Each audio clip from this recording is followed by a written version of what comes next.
ॐ श्रौत्रार्हन्ति चणैर्गुण्यैर्महर्षिभिर्हृदिवन्तोष्टुज्यमानोऽप्यगुणो विभ्रविजयते तरां पूर्वार्धे कथितास्तुर्यपञ्चमाध्यायवर्तिनः प्रत्यया अथ कथ्यन्ते तृतीयाध्यायगोचराः। नमः सर्वेभ्यः श्रोतृभ्यः। अस्माभिः गतपाठे यद्यत् पठितं तद् एकवारं स्मरामः।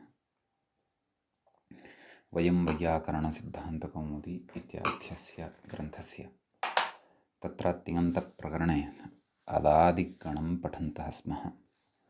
अदादिप्रकरणस्यास्य अस्माकं क्रमे त्रयोदशः पाठः गतपाठः प्रवृत्तः।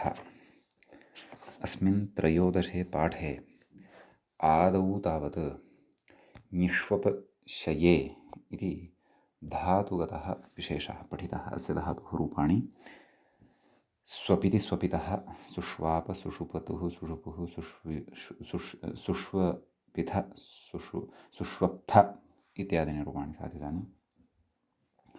तर्हि एतत् सन्दर्भे एव तत्र षत्वविशेषः कश्चन दृष्टः। सुनिर्दृभ्यः सुपिसूतिसमाः इति तत्र उक्तम्।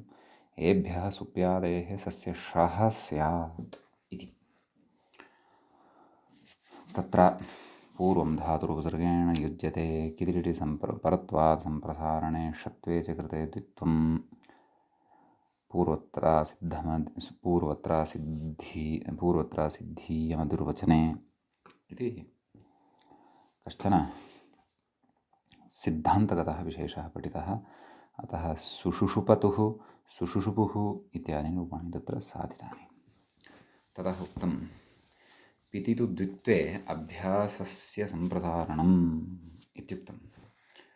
षत्वस्य सिद्धत्वात् ततः पूर्वं हलादिशेषः नित्यत्वात् च ततः सुपिरूपाभावान्नशः सुसुष्वाप सुस्वप्ता अस्वपीत् अस्वपत् स्वप्यात् सुप्यात् सुषुप्यात् अस्वाप्सीत् इत्यादीनि रूपाणि साधितानि स्वपधातोः सर्वाणि अपि। ततः श्वसप्राणने इति धातुः पठितः। श्वसिति श्वसिता अश्वसीत् अश्वसत् श्वस्यास्तां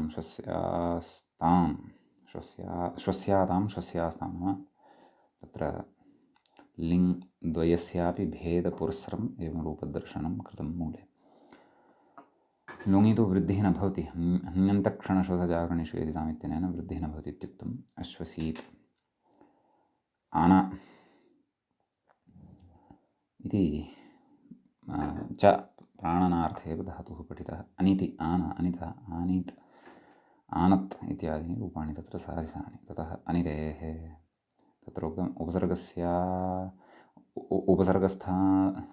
उपसर्गस्थान् निमित्तात् परस्य अनितेर्नस्य णः स्यात् इति अर्थः दृष्टः। प्राणिति। ततः जक्षभक्षहसनयोः इति धातुः पठितः। जक्षिति जक्षितः इति रूपम् इत्यादीनि रूपाणि साधितानि। तत्रैव अदभ्यस्तात् इत्यपि सूत्रं पठितं। झस्य अत् स्यात् अन्तापवादः जक्षति इति बहुवचने रूपं दृष्टं।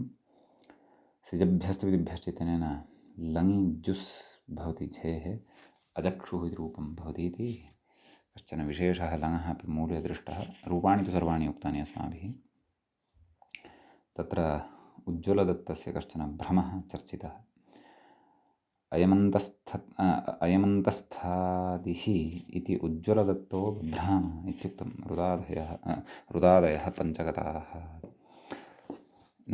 रुदादयः सम्पन्नाः। ततः जागृनिद्राक्षये इति धातुः अस्माभिः पठितुम् आरब्धः।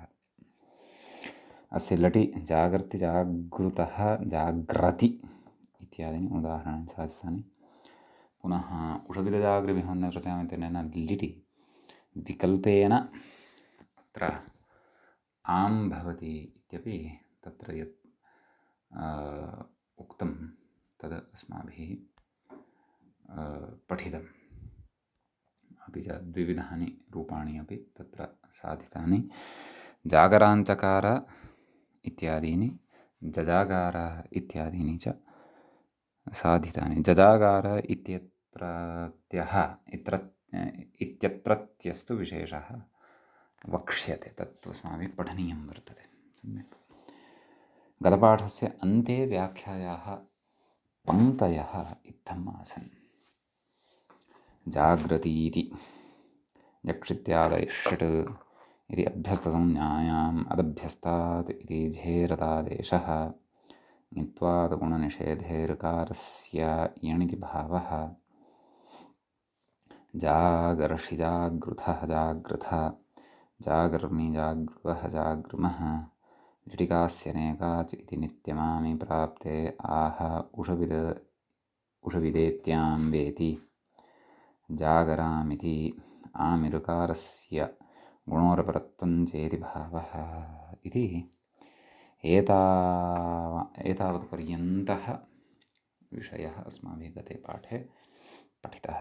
किञ्च तत्रैव आमन्तात् भुवः अनुप्रयोगे अपि रूपाणि जागरां बभूव इत्यादीनि दृष्टानि, असः अनुप्रयोगे अपि जागरामास इत्यादीनि च रूपाणि अस्माभिः तत्र दृष्टानि। अधुना तत्र अग्रे कश्चन विशेषः पठनीयः वर्तते। नाम आम् इति यस्मिन् पक्षे न भवति तत्पक्षीयं रूपम् अधुना अस्माभिः द्रष्टव्यं वर्तते। सम्यक्। तत्र अग्रिमस्य पाठस्य आरम्भः भवति। एतावत्पर्यन्तः विषयः अस्माभिः गते पाठे पठितः। अयं च 13 पाठः अदादिप्रकरणस्य अस्माकं क्रमे सम्पन्नः अभूत्। अधुना तावत् अदादिप्रकरणस्यास्य 14 पाठः अस्माकं क्रमे आरब्धो भवति। तत्र अग्रे किं कथयति व्याख्याता इति पश्यामः। कथयति आमभावे आहा इति। आम् यस्मिन् पक्षे न भवति तस्मिन् पक्षे कथयति।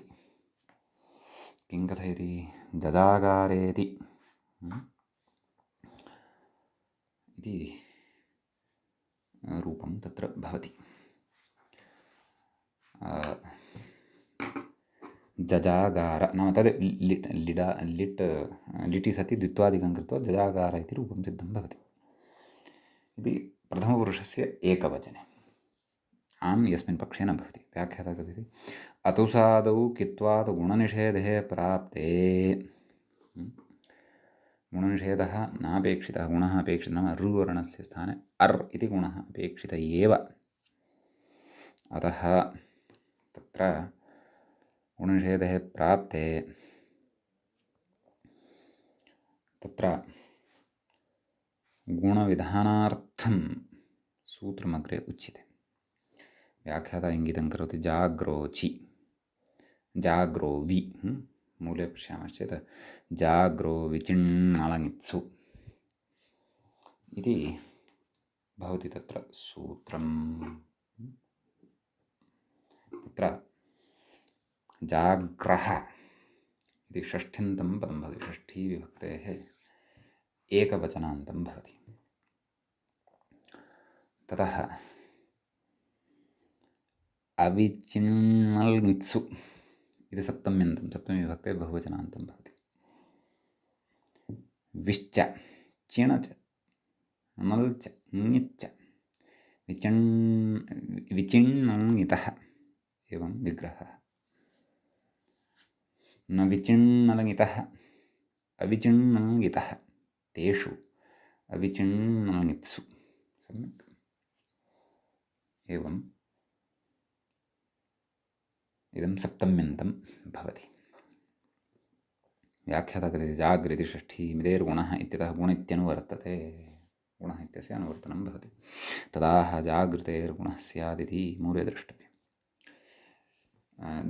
जागृतेः इति न, जागृतेः गुणः स्यात्। विचिण्णल्ङिभ्यः अन्यस्मिन् वृद्धिविषये प्रतिषेधविषये च इति। व्याख्याता इतोपि किञ्चित् कथयन्नस्ति। अविचिण्णलङित्स्विति छेदः कथयति विचण णल् येषां समाः येषां नै समासः येषां द्वन्द्वे नै समासः तदाह विचिण्णलङिभ्यः अन्यस्मिन् इत्युच्यते। ततः चिण्णलपर्युदासात् वृद्धिविषयेऽपि अस्य प्रवृत्तिः इति। किमुक्तं महोदय? जागर्तेः गुणः स्यात् विचिण्णलङिभ्यः अन्यस्मिन् वृद्धिविषये प्रतिषेधविषये च इत्युच्यते। एवं खलु? अग्रे कथयति ङित्पर्युदासात् गुणप्रतिषेधविषये अपि अस्य प्रवृत्तिः तदाह वृद्धिविषये प्रतिषेधविषये चेति इति। खलु? नाम जागृधातोः गुणः भवति वि चिण णल ङित् एतेभ्यः भिन्नवृद्धिविषये नाम एतेषां वृद्धिविषयः यदा न विवक्षितः भवति तदा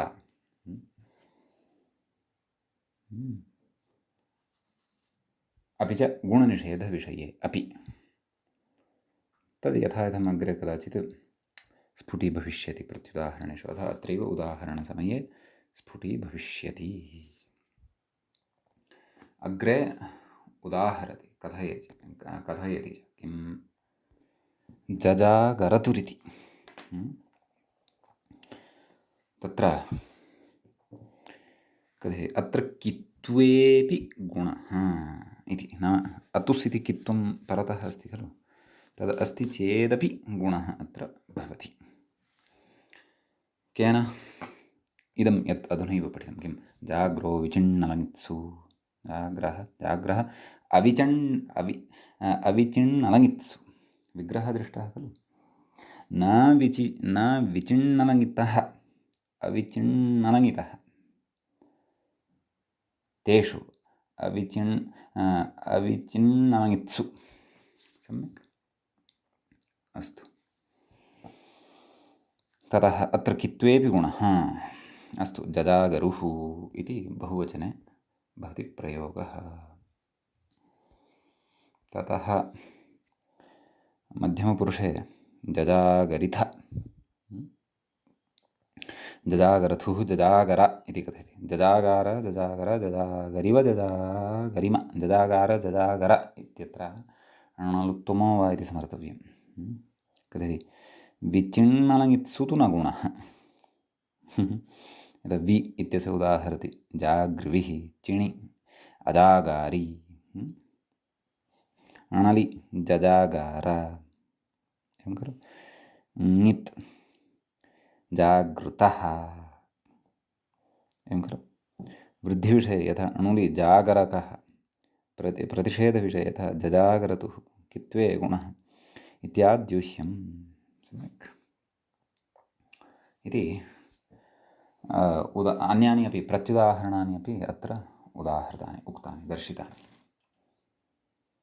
सम्यक्। ततः अग्रे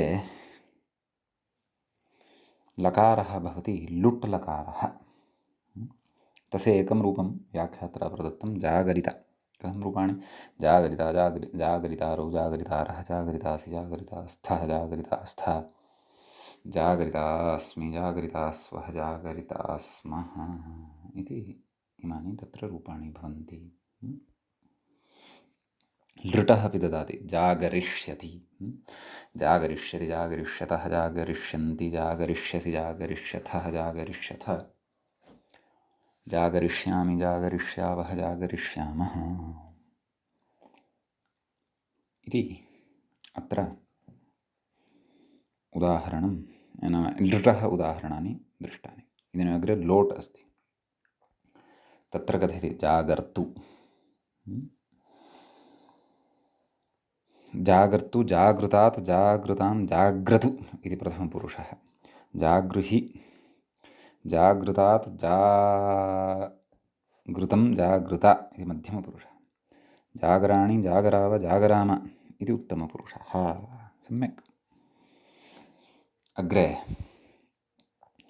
कथयति अजागरि इति लङ्याः अजागरि अजागरिति अजागः इति उक्तं खलु आदौ तु अजागः अजाग इति वक्तव्यं व्याख्यातः वस्तुतः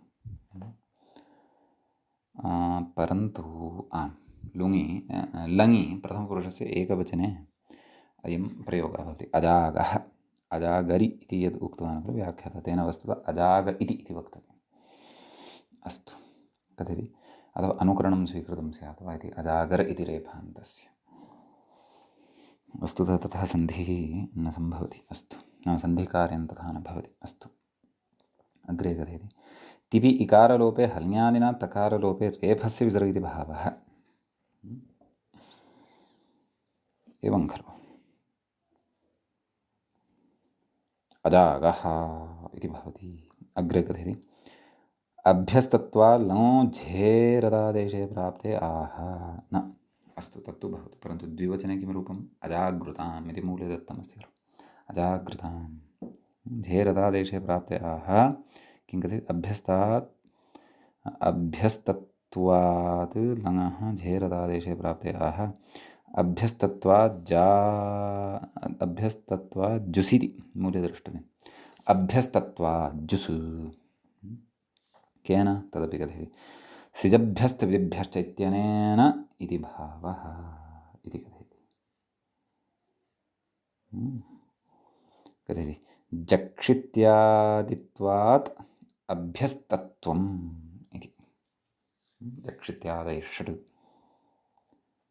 अभ्यस्तत्वम् अस्य भवति अभ्यस्तसंज्ञा अस्य भवति इति भावः सम्यक् अजागृ उस् इति स्थिते सार्वधातुमविदिति ङित्वात् अविचिन्ननङित्सु इति पर्युदासप्राप्ते पर्युदासाद् अप्राप्ते गुणे आह गुणार्थं सूत्रमारभ्यते किं जुसि च इत्यस्ति अजादौ अस्तु अस्य पदविभागादिकमपि पश्यामः जुसि इति सप्तम्यन्तं भवति सप्तमी विभक्तेः एकवचनात् च इति अव्ययपदं भवति व्याख्याता कथयति अङ्गस्य इति अधिकृतं मिदेर्गुणः इत्यतः गुण इत्यनुवर्तते इको गुणवृद्धिः परिभाषया इकः इति उपस्थितेन अङ्गस्य विशेषणात् तदन्तविधिः क्तस्याचीत्यतः अनुवृत्तेन अचीत्यनेन जुसीत्यस्य विशेषणात् तदादिविधिः तदाह अजादावित्यादिना मूले द्रष्टव्यम् अजादौ जुसि तादृशः जुस् यदा परतः भवति यः अजादिः भवति अजादौ जुसि इगन्ताङ्गस्य गुणः स्यात् एवं खलु अजागरुः इति प्रथमपुरुषस्य बहुवचने अयं प्रयोगः अस्ति तर्हि लङि विशिष्टा काचिदेषा व्यवस्था पठिता अस्ति अस्माभिः अजागः अजागृताम् अजागरुः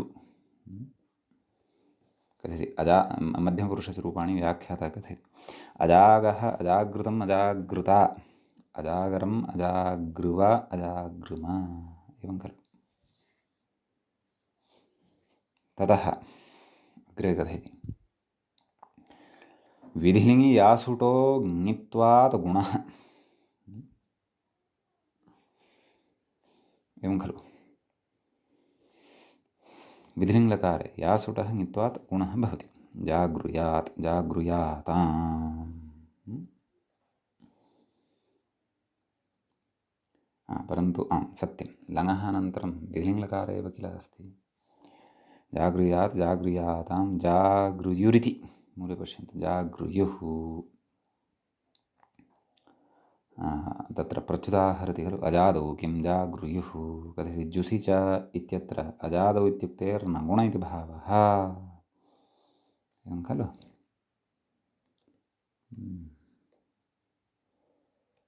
तत्र यासुट् खलु विधीयते स च ङित् आशिषितु जागर्यादिति अस्तु परन्तु विधिलिङ्गे तर्हि कथम् अन्यानि रूपाणि सर्वाणि? प्रथमपुरुषस्य तु उक्तानि, मध्यमपुरुषे जागृयाः, जागृयातं, जागृयाता, जागृयां, जागृयाव, जागृयाम। सम्यक्। कथयति आशिषितु जागर्यादिति कथयति किराशिषिति यासुरः कित्वात् जाग्रौ चिण्णमनित्सु इति गुणः इति भावः। सम्यक्। अतः जागर्यात् जागर्यास्तां जागर्यासुः, जागर्याः जागर्यास्तं जागर्यास्त, जागर्यासं जागर्यास्व जागर्यास्म। सम्यक्। ततः कथयति जागृधातोः मूले उक्तं खलु जागर्यात् जागरस्थां जागर्यासु। अस्तु, लुङि इदानीम् उच्यमानं वर्तते। जागृधातोः लुङि सिचि इति यणादि प्राप्तिक्रमं दर्शयति। जागृ इस् मूले पश्यति, मूले तत्र आदौ किमुक्तं, लुङि अजागरीत् इति खलु रूपं साधनीयं वर्तते। तत्र किमुक्तवान् व्याख्याता, जागृधातोः लुङि सिचि इति यणादिप्राप्तिक्रमं दर्शयति। अस्तु, जागृ इस् इत्यण्येति, मूले किमुक्तम्, इत्यणेति इत्यणिति, मूले किमुक्तं, जागृ इस् इति इत्यत्र यण् प्राप्तः, तं सार्वधातुको गुणो बाधते। गृ गृ नाम अत्र ऋवर्णः यः वर्तते, मूले उक्तं खलु, तं सिचिवृद्धिः नाम गुणं सिचिवृद्धिः बाधते।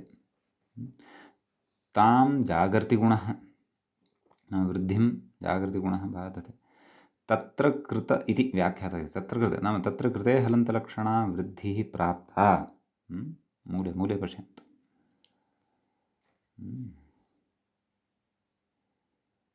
खलु कथयति व्याख्यातः, तत्र स्पष्टीकरोति, जाग्रौ चिण्णमनित्सु इति गुणेरपरत्वे कृते अजागर ईत् इति स्थिते सति इत्यर्थः। खलु वृद्धिः प्राप्ता हम्यन्तश्वसजागरणनिषेधिताम् इति निषिध्यते। एवं खलु, तदाहुः वृद्धाः इति शेषः न, वृद्धाः आहुः, वृद्धाः कथयन्ति। गुणो वृद्धिर्गुणो वृद्धिः, प्रतिषेधो विकल्पनं, पुनर्वृद्धिर्निषेधोतः, यणपूर्वाः प्राप्तयो नव। एवं रीत्या नवप्राप्तयः अत्र वर्तन्ते इति कथयन्ति।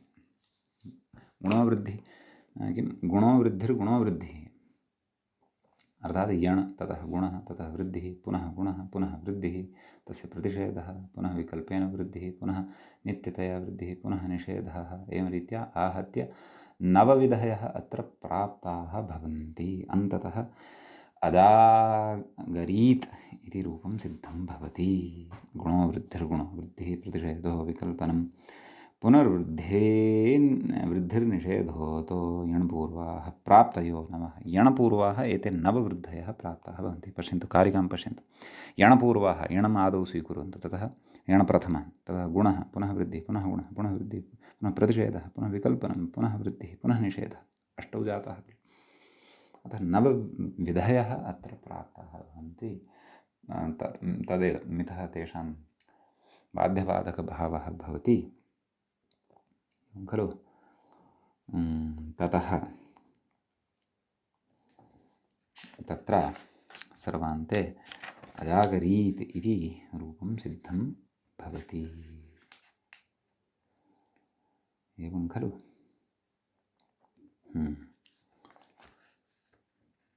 ततः अग्रे कथयति व्याख्याता,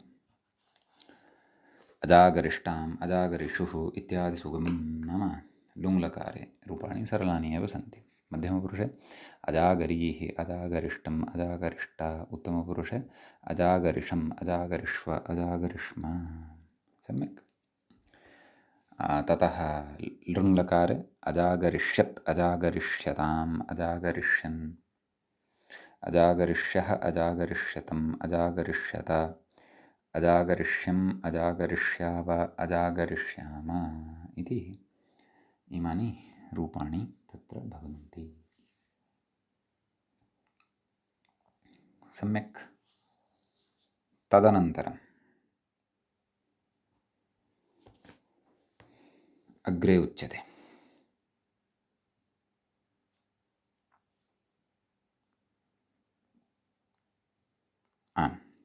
व्याख्याता कथयति दरिद्रा धातुः आदन्तः सेट्। पश्यन्तु, अयं कश्चन धातुः वर्तते, आकारान्तः वर्तते, सेट् च वर्तते। एतद्धातुगतः गुणः विशेषः पठनीयः वर्तते। दुर्गतिः धनहीनी भवनम् इति। दरिद्रा दुर्गतौ इत्यस्ति खलु, अतः कथमर्थः उच्यते? धनहीनी भवनम् खलु, नाम धनस्य अभावस्थितिविशेषः अत्र अस्य धातोः अर्थः वर्तते। दरिद्राति इति प्रथमपुरुषस्य एकवचने लटि रूपं भवति, अकर्मकः च अयं धातुः। दरिद्राति। सम्यक्। तत्र अन्यानि रूपाणि द्विवचने बहुवचने च लडादिषु साधनीयानि वर्तन्ते। तदर्थं कश्चन विशेषः अधुना अत्र अग्रे उच्यते। सूत्रं पठ्यते। सूत्रं वर्तते इत्थम्: इद्दरिद्रस्य इति। तत्र इत् इति प्रथमान्तं भवति, प्रथमाविभक्तेः एकवचनान्तं। दरिद्रस्य इति षष्ठ्यन्तं, षष्ठीविभक्तेः एकवचनान्तं भवति। एवं खलु। ततः कथयति सौत्रो ह्रस्वः इति। क्व दरिद्रस्य नाम दरिद्रा इति अस्ति खलु वस्तुतः धातुः, तर्हि दरिद्रस्य इति कथमुच्यते? अत्र ह्रस्वः नाम कथमयं ह्रस्वः अत्र इति चेत् तत्र उच्यते सौत्रः ह्रस्वः, नाम अयं ह्रस्वः सौत्रः वर्तते इति भावः।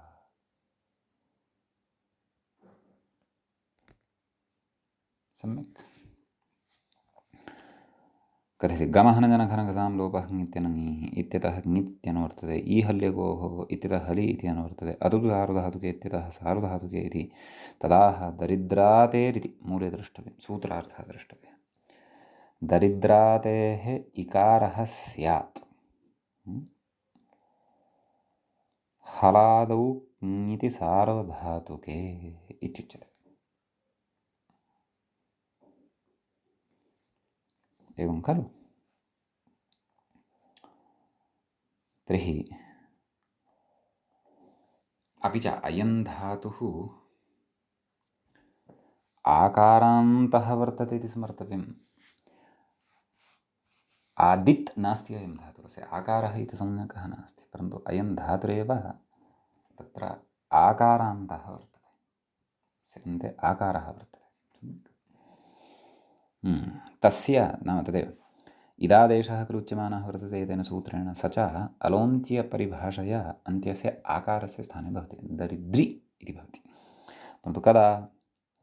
हलादौ ङिति इत्यपि स्मर्तव्यम्। दरिद्रितः द्विवचने, प्रथमपुरुषस्य द्विवचने लटि किं रूपं? दरिद्रितः। कथयति?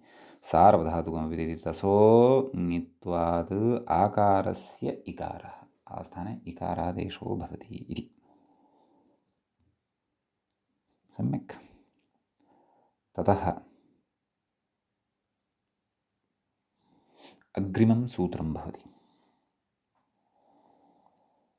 स्नाभ्यस्तयोरातः इति बहुवचने एषः विशेषः वर्तते। द्विवचने तु विशेषः इद्दरिद्रस्य इति दृष्टः, बहुवचने पुनरपि कश्चन विशेषः वर्तते। समीचीनं। तर्हि श्नाभ्यः कथं सूत्रं वर्तते? श्नाभ्यस्तयोरातः श्ना अभ्यस्तयोः इति विग्रहः अत्र करिष्यते। श्नाश्च अभ्यस्तश्च श्नाभ्यस्तौ तयोः श्नाभ्यस्तयोः। सम्यक्। तत्र कथयति श्नाभ्यस्तयोः एवं सूत्रे पदमुक्तं श्नाभ्यस्तयोः इति षष्ठीविभक्तेः द्विवचनान्तं पदं भवति। आतः इति षष्ठ्यन्तं पदं भवति। सम्यक्। गमः न जनघनघसां लोपः ङित्यन इत्यतः लोपः ङिति च ङिति इत्यनुवर्तते इति कथयति व्याख्याता। अतुत् सार्वधातुके इत्यतः सार्वधातुके इति तदाह अनयोरिति। सम्यक्। सूत्रार्थः द्रष्टव्यः। अनयोः आतः लोपः स्यात् इति सार्वधातुके। अनयोः यः आकारः तस्य लोपः भवति इति सार्वधातुके परतः।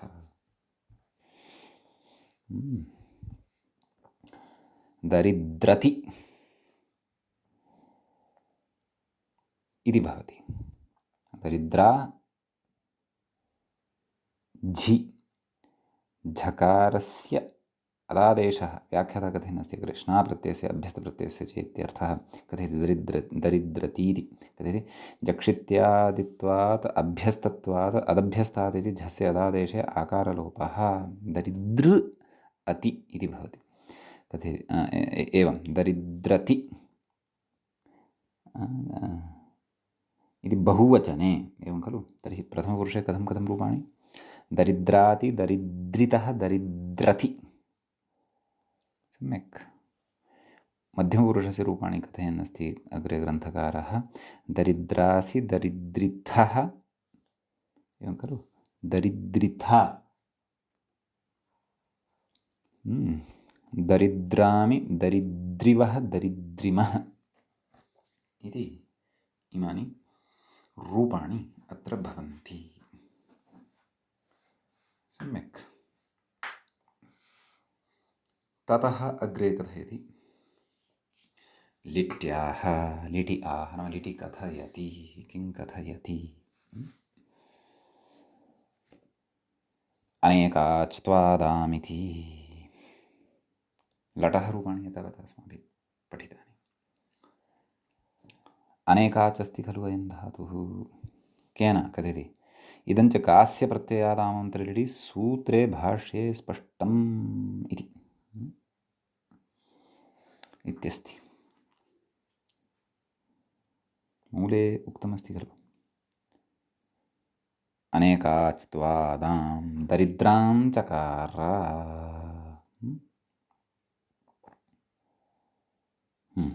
तर्हि दरिद्रां चकार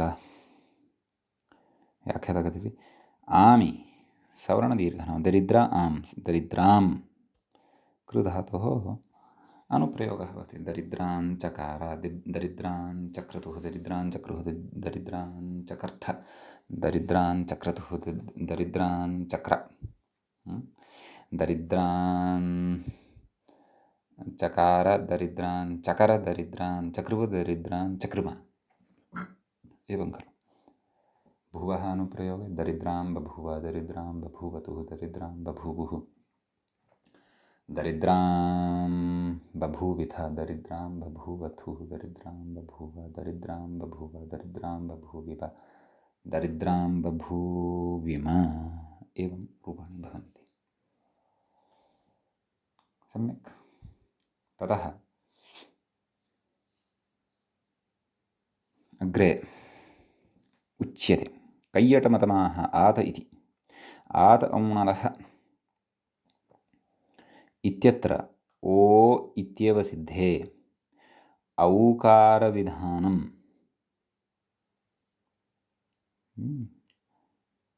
दरिद्रातेः आलोपे कृते श्रवणार्थम् अतएव ज्ञापकात् आम्नेत्येके इति। एवं खलु व्याख्याता किं कथयति पश्यामः। आत औणलः इत्यत्र प्रथमातिक्रमे कारणाभावात् ओकार एव विधातुम् उचितः। आत ओणलः इति अतएव पपौ इत्यादीनि रूपाणि सिद्ध्यन्ति खलु। का वा अपेक्षा औ इति कथनस्य। वृद्धौ सत्यां तावदैव ययौ ययौ इति कथयति ययौ इत्यादिसिद्धेः तस्मात् औकारविधानं दरिद्राधातोः णलि दरिद्रातेरार्धधातुके लोपो वक्तव्यः। दरिद्रातेः आर्धधातुके लोपो वक्तव्यः इति आर्लोपे ददरिद्रौ इति औकारश्रवणार्थं सम्पद्यते इति। किम् औकारविधानम् इति। ओकारविधाने तु आल्लोपे सति वृद्धेरसम्भवात् दरिद्रो इत्योकार एव श्रूयेत इत्यर्थः इत्युच्यते। एवं खलु कैयटमतमस्ति इदं कथयति अतएव ज्ञापकात् आम्नेत्येके व्याख्याता कथयति अतएव अस्मादेव दरिद्रातेः श्रवणार्थात् औकारविधानात् दरिद्रातेः लिटि आम्नेति विज्ञायते इति। आम्नेत्येके इत्युक्तं खलु आम्न इत्येके आमि सति णलः एव अप्रसक्तेः इत्यर्थः। इदं च वस्वेकाजादहताम् इति सूत्रभाष्ये ध्वनितं कैयटेन स्पष्टीकृतम्। भाष्यकारस्य भाष्ये इदमादौ स्पष्टीकृतं वर्तते। ततः कैयटेन इतोपि अत्र व्याख्याः कृताः वर्तन्ते इति भावः। एवं खलु अग्रे कथयति यत्तु णलि ददरिद्रेति तन्निर्मूलमेव कथयति कास् प्रत्यादामन्त्रिलिटिति वस्वेकाजादहतामिति सूत्रभाष्ये कैयटविरोधादिति भावः। एवं खलु केचन इत्थमपि कथयन्ति तत्र इति भावः। तर्हि आम् दरिद्राञ्चकार इत्यादीनि रूपाणि साधितानि खलु। ततश्च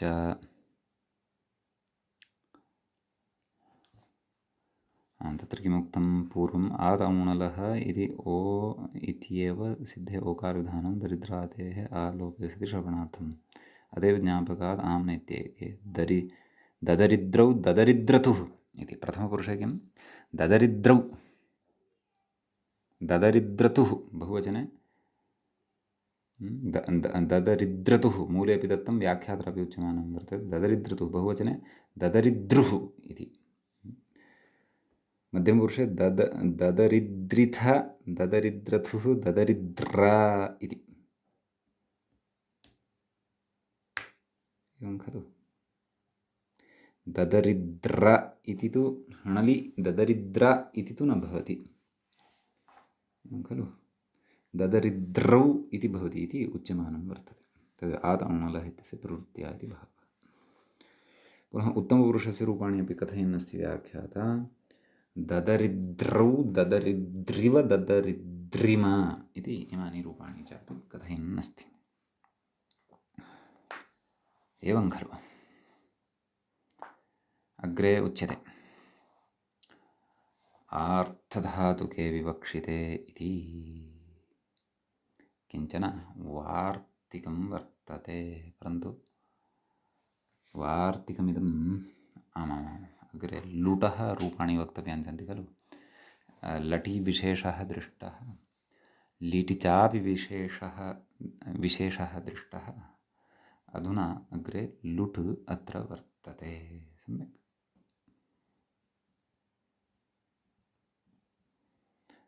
तदर्थं पूर्वं वार्तिकमेकं पठ्यमानं वर्तते। कथयति आर्थधातुके विवक्षिते इति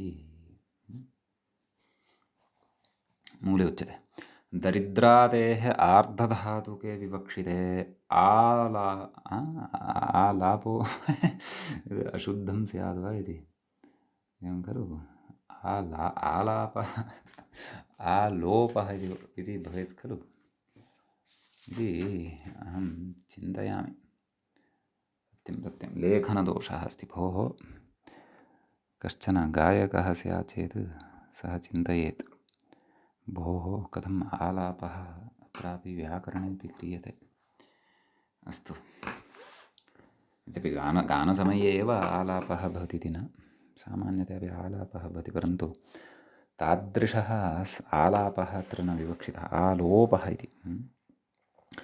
दरिद्रातेरार्धधातुके विवक्षिते आलोपो वाच्यः इत्यस्ति।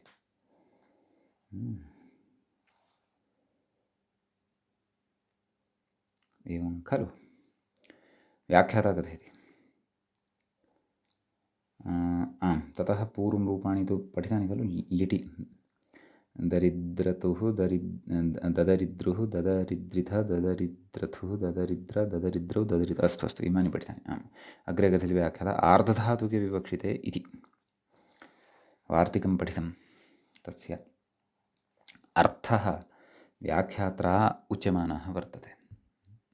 अतः किं कथयन्नस्ति सः इति पश्यामः। कथयति आतोलोपि इति च इति आल्लोपः दरिद्रातेर्भवन् क्ङिति आक्ङिति च क्ङिति अक्ङिति च अजादौ आर्धधातुके भवति। एवं खलु इति आतोलोपि इति च इत्यस्मिन् विषये उक्तं। स च आर्धधातुके विवक्षिते ततः प्रागेव भवति इति वक्तव्यमित्यर्थः। आर्धधातुके विवक्षिते इत्युक्तं खलु। तेन दरिद्रातीति दरिद्रः आलोपे कृते पचाद्यच सिद्ध्यति। दरिद्रातीति दरिद्रः एवं खलु। पचाद्यच कथं केन तदस्ति खलु। किं नन्दिग्रहिपचादिभ्यो लुणिन्यचः कथयति आर्धधातुके परे आलोपवृत्तौ तु स्याद्विधासृ इत्यादि सूत्रमस्ति खलु। इति आदन्तलक्षणो णप्रत्ययः स्यात्। ततश्च कृतेण प्रत्यये आलोपं बाधित्वा आतो युक्तं कृतोः इति युकि दरिद्राया इति स्यात्। आर्धधातु विवक्षिते ततः प्रागेव आलोपे तु कृते आदन्तत्वाभावात् णप्रत्ययाभावे पचाद्यच् प्रत्ययो निर्बाधः तदिदं भाष्ये स्पष्टम्। अस्तु, आलोपस्य प्रयोजनानि उक्तानि सन्ति। भवतु तर्हि लुटि अपि भविष्यति खलु। दरिद्रा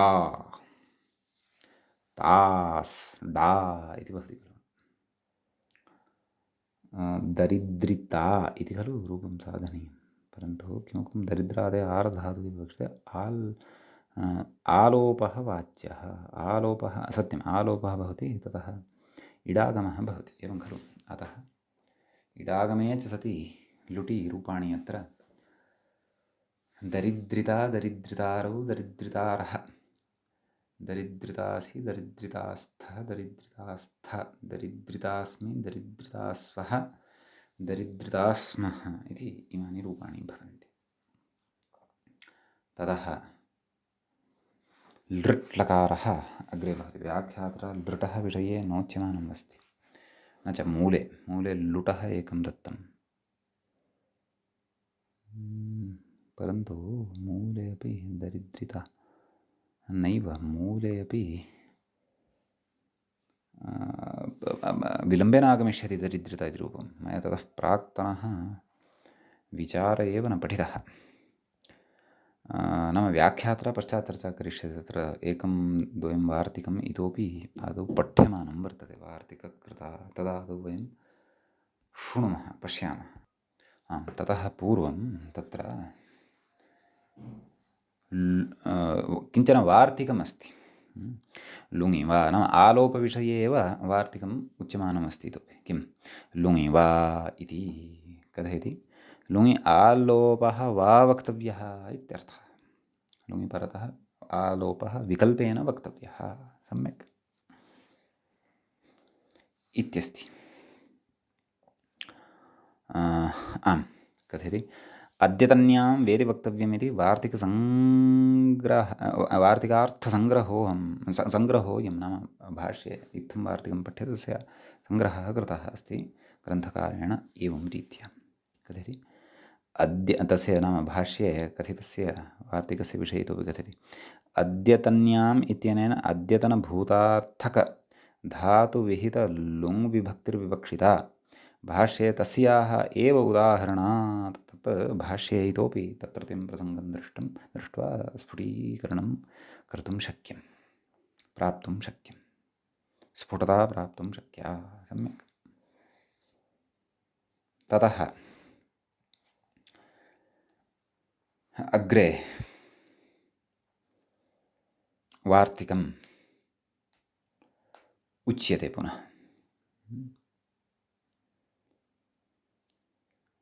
सनि णुलि ल्युटि च न इत्यस्ति। सनि णुलि ल्युटि च न कथयति। एतेषु दरिद्रातेः आल्लोपः नेति वक्तव्यमित्यर्थः। उदाहरणानि अपि प्रस्तुवन्नस्ति। यद्यपि सद्यः मूलेन प्रदत्तानि, परन्तु व्याख्याता कथयन्नस्ति। णुलि यथा दरिद्रायकः, आतो युग नाम आतो युगजनकृतोः इत्यनेन युगागमः भवति। क्व दरिद्रायकः इत्यत्र। ल्युटि यथा दरिद्राणः, ल्युट् प्रत्ययः भवति। यथा करणम् अथवा इति भवति खलु, तद् दरिद्राणः। अनादेशे कृते आल्लोपाभावात् सवर्णदीर्घः क्व दरिद्राणः इत्यत्र। अन्यथा दरिद्रणः इति अनिष्टं स्यात्। अग्रे सनि यथा दिदरिद्रा सति, अग्रे सन्नन्तप्रकरणे अयं धातुः विचारयिष्यते, पठिष्यते। दिदरिद्रा सति कथयति। अनन्तरस्येति न्यायात् नाम अनन्तरस्य विधिर्वा भवति प्रतिषेधो वा इति न्यायात् अस्य वार्तिकप्राप्तस्य एव लोपस्य अयं निषेधः। सम्यक्। तेन तनिपदि दरिद्राणाम् उपसङ्ख्यानम् इति दरिद्रातेः सनैट् पक्षे आतो लोपिति च इति आल्लोपः भवत्येव दिदरिद्रिषति। एवं खलु अग्रे पठिष्यते।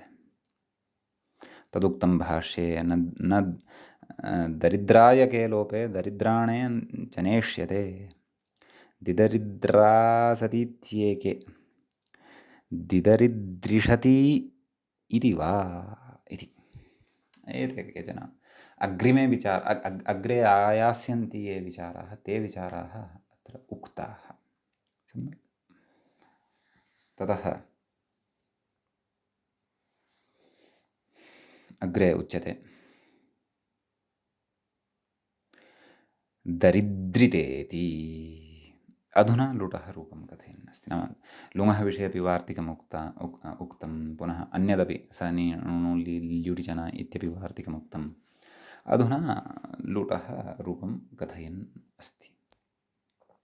लुटः च इमानि रूपाणि अस्माभिः पूर्वम् उक्तानि एव, एवं खलु। दरिद्रिता दरिद्रितारौ दरिद्रितारः दरिद्रितासि दरिद्रितास्थः दरिद्रितास्थ दरिद्रितास्मि दरिद्रितासः दरिद्रितास्मः। व्याख्याता कथयति तासि इति उदाहृतवार्तिकेन आल्लोपः केन दरिद्रातिरार्धधातुकविवक्षिते आलोपो वाच्यः इत्यनेन कथयति। आतो लोपिति च इत्यस्य सम्भवेपि न्याय्यत्वाद् अत्र वार्तिकोपन्यासः इति। आतो लोपिति च इत्यनेन सिद्ध्यति, तथापि अत्र न्याय्यत्वात् वार्तिकम् उपन्यस्तं। यदि लुङि च इत्यादिषु अपि तस्य अपेक्षा अस्ति एव खलु। अग्रे लृटः रूपं कथयति दरिदृश्यति। एवं खलु। कथं रूपाणि तर्हि? आम्, तत्र एवं कथं दरिदृश्यति इति एकं रूपं खलु प्रदत्तम्। अन्यानि वयं वदामः। दरिदृश्यति, दरिदृश्यतः, दरिदृश्यन्ति, दरिदृश्यसि, दरिदृश्यतः, दरिदृश्यथ, दरिदृश्यामि, दरिदृश्यावः, दरिदृश्यामः इति इमानि रूपाणि भवन्ति। सम्यक्। ततः अग्रे लोट् लकारः भवति। तत्र कथयति व्याख्याता दरिद्रात् मूले किं किम् उक्तं मूले दरिद्रिता तदनन्तरम् अन्यः एव लकारः लङ् लकारः अग्रे चर्च्यमानः वर्तते। अस्तु लोटि आदौ पश्यामः तर्हि व्याख्याता कथयति दरिद्रातु एवं खलु दरिद्रितात् इति तातङः पक्षे द्विवचने दरिद्रितां बहुवचने दरिद्रतु अदादेशः भविष्यति झकारस्य एवं खलु मध्यमपुरुषस्यापि रूपाणि कथयति व्याख्याता दरिद्रिः दरिद्रितात् दरिद्रितं दरिद्रिता इति मध्यमपुरुषः उत्तमपुरुषस्यापि कथयन्नस्ति दरिद्राणि दरिद्राव दरिद्राम इति उत्तमपुरुषस्थ रूपाणि इमानि भवन्ति। सम्यक्। ततः अग्रे रूपमुच्यते लङ्याः इति कथयति नाम लङि आह नाम लङि कथयति इति। तत्र लङि इति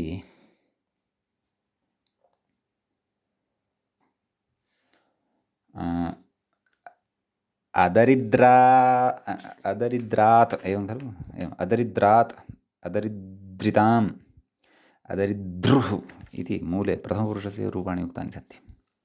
व्याख्याता कथयति इत्थं मत्वा आह अदरिद्रितां नाम द्विवचने इत्थं भविष्यति अदरिद्रुः एवं खलु व्याख्याता कथयति जक्षित्यादित्वेन अभ्यस्तत्वाज्जुसिः अभ्यस्तत्वाज्जुसि जुसिति भावः जुस् झेर्जुस् भवति इति भावः। सम्यक्। मध्यमपुरुषस्य रूपाणि कथयति व्याख्याता अदरिद्राः अदरिद्रितम् अदरिद्रिता उत्तमपुरुषस्य कथयति अदरिद्राम् अदरिद्रिव अदरिद्रिमा।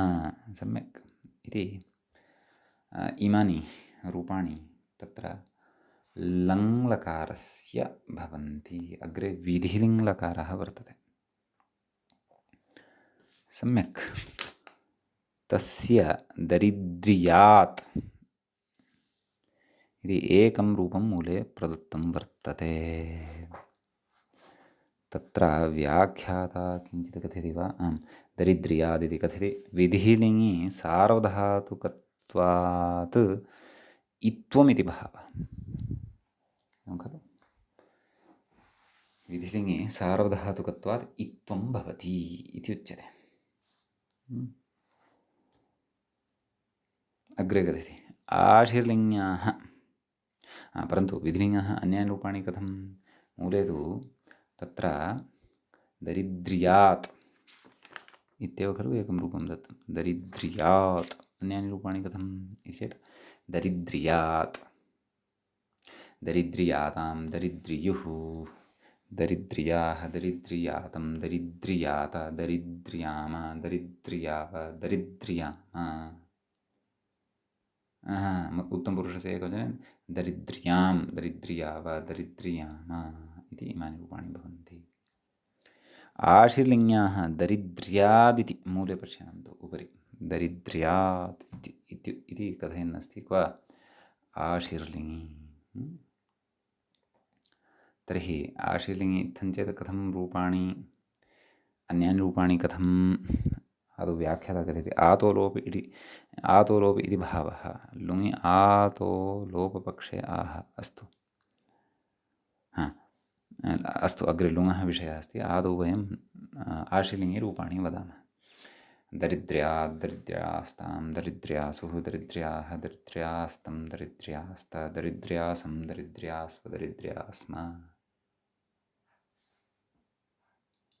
एवं खलु कथयति लुङि आतो लोपपक्षे आह यतोहि लुङि वा इति खलु पठितं लुङि वा नाम आतः लोपः लुङि विकल्पेन भवति इति पठितम् अतः कथयति लुङि आतः लोपपक्षे आह नाम यस्मिन् पक्षे लोपः भवति तस्मिन् पक्षे उच्यते किमाह अदरिद्रीत् इति अदरिद्रीत् इति मूले पश्यन्तु अदरिद्रीत् द्विवचने कथयति अदरिदृष्टां बहुवचने कथम् अदरिदृषुः एवं खलु बहुवचने अदरिदृषुः इति कथयति इति भवेत् एवं खलु व्याख्याता कथयति अन्यानि च रूपाणि तर्हि मध्यमपुरुषे अदरिद्रीः अदरिदृष्टम् अदरिदृष्ट अदरिदृशम् अदरिदृष्व अदरिदृश्म इति इमानि रूपाणि ततः कथयति आल्लोपाभावपक्षे त्वाः इट्सकौ इट्सकाविति मूले पश्यन्तु इट्सकौ अदरिद्रासीत् इत्येवमपि रूपाणि कथं रूपाणि अदरिद्रासीत् अदरिद्रासिष्टाम् अदरिद्रासिषु अदरिद्रासीः अदरिद्रासिष्टम् अदरिद्रासिष्ट अदरिद्रासिषम् अदरिद्रासिष्व अदरिद्रासिष्म इति इमानि रूपाणि भवन्ति अधुना लृङ्लकारः अस्ति तस्य एकं रूपं व्याख्यात्रा प्रदत्तम् अदरिदृश्यत् अन्यानि रूपाणि कथम् अदरिदृश्यत् अदरिदृश्यताम् अदरिदृश्यन् अदरिदृश्यः अदरिदृश्यतम् अदरिदृश्यत अदरिदृश्यम् अदरिदृश्याव अदरिदृश्याम इति इमानि रूपाणि तत्र भवन्ति सम्यक् ततः अग्रे आम् अयं धातुः सम्पन्नः एतद् धातुगतः विशेषः च सम्पन्नः अधुना अग्रिमः धातुः अस्माभिः अत्र आरभ्यते सः पठनीयः चकासृदीप्तौ इत्यस्ति व्याख्याता कथयति ऋदित् सेट् अयं ऋदित् वर्तते ऋत् इत् यस्य सः ऋदित् अपि च सेडयं धातुः वर्तते सम्यक् अग्रे कथयति चकास्ति चकास्तः इति सिद्धवत्कृत्याः झस्य अदिति अस्तु प्रथमपुरुषस्य एकवचने किं रूपं चकास्ति द्विवचने चकास्तः बहुवचने कश्चन विशेषः उच्यमानः वर्तते झस्य अत् इति कथयति जक्षित्यादित्वेन अभ्यस्तत्वादिति भावः अदभ्यस्तात् अतः प्रकृते तर्हि तत्र रूपं भवति चकासति चकास झस्थाने अत् अत् इ चकास एवं झस्य अदादेशः खलु चकास अत् इ झकास क्षन्तव्यं चकास अति चकासति इति रूपं सिद्धं भवति क्व बहुवचने प्रथमपुरुषस्य बहुवचने तर्हि चकास्ति चकास्तः चकासति एवं रूपाणि भवन्ति अकर्मकः अस्ति अयमपि धातुः सम्यक् अग्रे कथयति चकासति कथयति आम् मध्यमपुरुषस्य रूपाणि कथयति व्याख्याता चकासि चकास्थः चकास्थ चकास्मि चकास्वः चकास्मः इति इमानि रूपाणि भवन्ति सम्यक् अग्रे अस्ति